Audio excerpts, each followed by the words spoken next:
Good morning, Oklahoma, and welcome to Cow-Calf Corner. Our topic this week is a very problematic and undesirable grass that we call foxtail.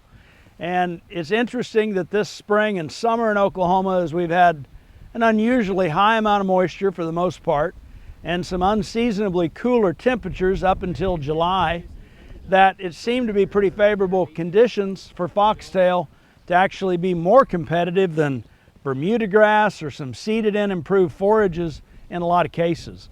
And we actually taped today in a lot that was set back with a light dose of Roundup in April.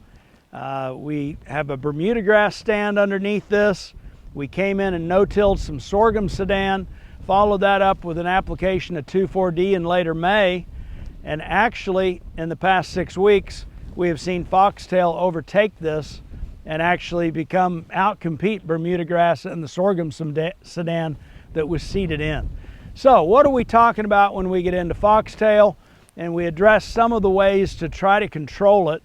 And I would begin this by just saying it looks like a fairly cumbersome process. We have got a grass that goes to seed annually. We identify it by these bushy foxtail looking seed heads. It's a very populated, very dense seed head, and we anticipate there's probably a pretty healthy dose of seed built up in our soils. And so the most likely control tactic we're going to take is a long-term approach of using herbicides that are selective to foxtail, probably some tillage, and potentially even some mowing. One thing I would say about mowing it off, if we come in and mow down this stuff that's here right now, it will come back, make another seed head on a much shorter stalk.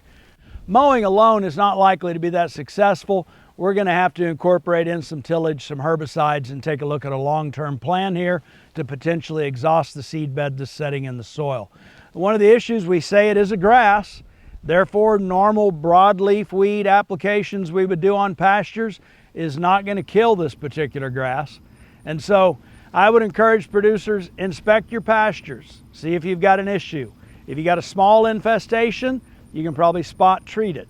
If you get into pastures, hay meadows, entire lots that are overtaken with foxtail, you may need to renovate the entire pasture in order to get it under control.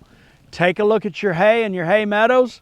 Before you feed a lot of hay, see how much infestation of foxtail there is in it. Every time you feed this, you are potentially putting out seed in all the areas that this is fed as hay. Final thing, if you've got cattle that are grazing it, beware.